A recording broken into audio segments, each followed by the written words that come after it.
উত্তরার এখনো সেন্স ফিরে আসেনি। দময়ন্তী সঞ্জয় এসে উত্তরাকে বলতে থাকে, সবাই কি পাষণ্ড রে? তোর এই অবস্থায় তোর কাছে কেউ নেই, সবাই যার যার মতো করে চলে গেছে। উত্তরার সেন্স ফিরে আসলে উত্তরা আবারও বলতে থাকে, চাবিটি কোথায় আছে? চাবিটি কোথায়? আমাকে খুঁজে বের করতেই হবে। আমার পেটের ছেলে, আমার সন্তান বন্ধন আমাকে চ্যালেঞ্জ করেছে।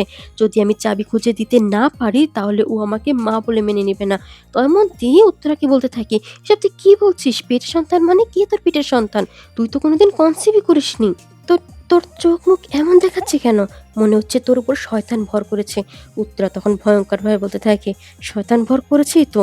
এই যে এই যে তোমরা দুজনই তো আমার উপর ভর করেছো। চাবিটি কোথায়? কোথায়? আমাকে খুঁজে বের করতেই হবে। কেন মনে করতে পারছি না? আমার সন্তান আমাকে চ্যালেঞ্জ করেছে। চাবিটি কোথায় আছে কেন মনে করতে পারছি না? উত্তরা বন্ধনের কাছে গিয়ে বন্ধনকে বলতে থাকি, যদি সত্যি আমি চাবিটি খুঁজে বের করতে পারি তাহলে সত্যি বন্ধন আমাকে তোমার মা হিসেবে মেনে নিতে হবে। বন্ধনা তখন বলে, যদি সত্যি আপনি চাবিটি খুঁজে বের করে দিতে পারেন তাহলে ভাববো আপনি সত্যি সাথী চ্যাটার্জি আমাদের মা। উত্তরা এদিকে ওদিকে প্রচন্ডভাবে খুঁজতে থাকে কিন্তু কোথাও খুঁজে পাচ্ছিল না। উত্তরা ঠাকুরের সামনে গিয়ে বসে পড়ে। দয়মন্তী তাকে প্রশ্ন করে, কিরে তুই এখানে কেন এসে বসলি? তো কি বুঝি এখন তোর ঠাকুর বলে দিবে চাবিটি কোথায় আছে? বন্ধনকে গিয়ে বলতে থাকি, এইটুকু একটা ছেলে তুমি এসব নিয়ে কেন এত বাড়াবাড়ি করতে গেলে? বন্ধন তার কাছে থাকা সেই ডায়েরিগুলো নিয়ে আসে এবং সেগুলো বের করে দেখিয়ে বলতে থাকে, এই দেখুন, এগুলো আমার মায়ের ডায়েরি। আমার মা 7 বছর বয়স থেকে ডায়েরি লিখতো। সেখানে তার প্রত্যেক দিনকার কথা লেখা থাকতো। সে কি করতো না করতো, কি তার পছন্দ, জেঠিমাকে কিভাবে পান খাওয়াতো, কিভাবে চা খাওয়াতো, সবটা। সে কারোর সাথে কথা বললে যা যা করতো সবটাই এখানে লেখা রয়েছে। তবে মা যেদিন চলে গিয়েছিল সেই শেষের দিনের কথা সে লিখতে পারেনি। সেই পাতাটা খালি রয়েছে। তাই তো উনি জানতে পারেননি চাবিটি কোথায়। উত্তরা তখন বন্ধনকে বলে, ডায়েরির শেষের পাতাটা খালি, আর তাই আমি জানি না চাবিটা কোথায়। কি তাই তো? হঠাৎই উত্তরা ঠাকুর ঘরে গিয়ে লুকানো স্থান থেকে চাবিটি খুঁজে বের করে। সবাই অবাক হয়ে তার দিকে তাকিয়ে থাকে। উত্তরা কি করে জানলো? দয়মন্তী সঞ্জয় ভাবতে থাকে। এদিকে বন্ধন ভাবতে থাকে, তার তো এই চাবির কথা জানার কথা নয়, এটা তার মা জানতো। এই কথাটি তো ডায়েরিতে লেখা ছিল না। উত্তরা তখন বলতে থাকে, কি এবার তো মানবি আমি সাথী, আমি তোদের মা? রাখি গিয়ে উত্তরাকে জড়িয়ে ধরে, তুমি আমার মা। কিন্তু বন্ধন বারবার ডাকে কি নেমে আসতে বলে, না সে তার মা কিছুতেই হতে পারে না। উত্তরা বলে, তুমি রাখিকে এভাবে আটকাতে পারো না। বন্ধন বলে, ও তো খুব ছোট, ওকে ভোলানো খুব সহজ। বন্ধন দৌড়ে সেখান থেকে বেরিয়ে যায়। রাখি বলতে থাকে, দাদা মাকে মেনে নে না, মেনে নে, এ সত্যিই আমার মা, তুই কেন বুঝছিস না দাদা? কিন্তু বন্ধন রাখির হাত ছাড়িয়ে সেখান থেকে চলে যায়। রাখিকে সেখানেই থাকতে বলে। তুই তোর মায়ের কাছেই থাক, তুই তো মা বলে মেনে নিয়েছিস।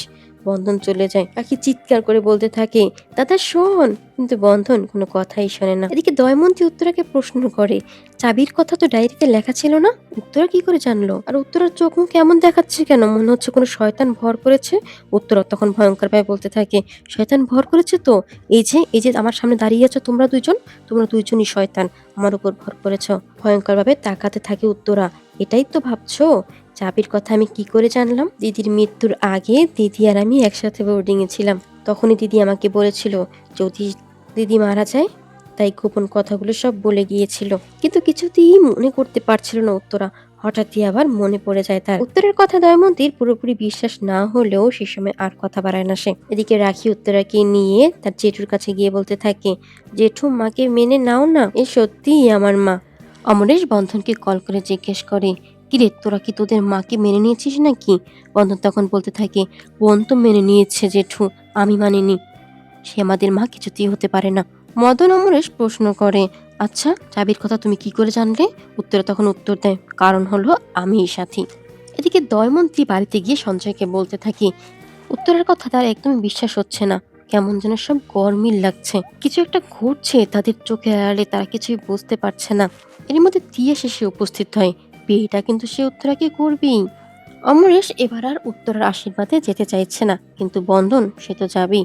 এদিকে রাখি তার দাদার কথা ভেবে খুব কষ্ট পাচ্ছিল, কান্না করছিল সে। ওদিকে বন্ধনও একা কান্না করতে থাকে। এদিকে তিয়া সঞ্জয় দয়মন্তী সেই বাড়িতে গিয়ে উপস্থিত হয় এবং বলতে থাকে তারা উত্তরার কাছে এসেছে, উত্তরাকে নিতে এসেছে।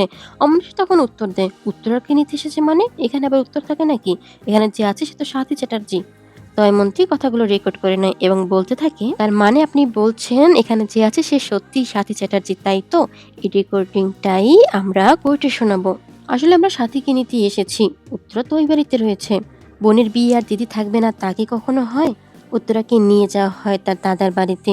তিয়াস যখনই উত্তরার গায়ে হলুদ লাগাতে যাবে ঠিক সেই মুহূর্তে কলিং বেল বেজে ওঠে। বন্ধন এসেছে। তার মাসির বিয়ে সে থাকবে না? এই না সারাদিন ভাগ্নে ভাগ্নে করে। এখন মামা দরজায় দাঁড়িয়েই কথা বলছে। এ আবার কেমন কথা? এ দেখছি সত্যিই কংস মামা। বন্ধন তার জেঠুকে কল করে এবং বলতে থাকে, জেঠু তুমি না মাসির জন্য একটা গিফট পাঠিয়েছো, সেটা মাসির হাতেই দিতে বলেছো? জেঠু তখন অভিনয় করে বলতে থাকে, হ্যাঁ হ্যাঁ তাই তো, ওটা কিন্তু তোর মাসির হাতেই দিবি। বন্ধন যতক্ষণে ভিতরে প্রবেশ করে তার আগেই উত্তরাকে উত্তরার বেশ ধারণ করানো হয়। বন্ধন প্রশ্ন করে, তাহলে তুমিই মাসি? উত্তরা তখন উত্তর দেয়, হ্যাঁ আমিই মাসি। বন্ধন অবাক হয়ে প্রশ্ন করে, তাহলে যে সাথী চ্যাটার্জি আমাদের বাড়িতে রয়েছে আমাদের মাসে যে সে কোথায়? সঞ্জয় জানায়, এই তো কিছুক্ষণ আগে বেরিয়ে গেছে, বাড়িতে চলে গেছে, ওই তো পাশের গেট সেখান দিয়ে। তার মা বাড়িতে আছে কিনা বন্ধন দেখার জন্য তাড়াতাড়ি বেরিয়ে পড়ে। এদিকে উত্তরাও বুদ্ধি করে সঞ্জয়ের স্কুটি নিয়ে বেরিয়ে পড়ে। বন্ধন বাড়িতে পৌঁছানোর আগেই তাকে যে পৌঁছাতে হবে। বন্ধন আসার আগেই সে ঠিক পৌঁছে যায় এবং উত্তরার বেশ থেকে সাথীর বেশ ধারণ করে ফেলে। বন্ধন তাড়াতাড়ি করে রুমের দিকে যায় তার মা সত্যিই আছে কিনা দেখবে বলে। কিন্তু উত্তরা দরজা খুলতেই বন্ধন অবাক হয়ে যায়। তাহলে যিনি ছিলেন তিনি তো ঠিক বাড়িতেই রয়েছেন। উত্তরা দরজা খুলেই আবার লাগিয়ে দেয়। শুধু বন্ধনকে এটুকু কথা বলে, আমার শরীরটা ভালো নেই, এখন যাও আমি রেস্ট নিব। বন্ধন যাওয়ার পরে সে দরজা লাগিয়ে উপর থেকে শাড়িটা খুলে ফেলে। আজকের মতো বেঁচে গেছে সে। এর পরের সিনে দেখা যায় উত্তরা তার দাদার বাড়িতে বউ সেজে বসে আছে। রাখি দেখে ফেলে। রাখি মনে মনে ভাবতে থাকে, মা কেন বউ সেজে আছে? তাহলে তো এ আমার মা কিছুতেই হতে পারে না। মা কি কখনো বউ সাজতে পারে? মা তো অনেক আগেই বিয়ে করেছে। সঞ্জয় দময়ন্তী উত্তরাকে তিয়াসের কথা বলে। ভিডিওগুলো পেতে চ্যানেলটি সাবস্ক্রাইব করে রাখুন, লাইক কমেন্ট করতে ভুলবেন না। সকলকে অসংখ্য ধন্যবাদ।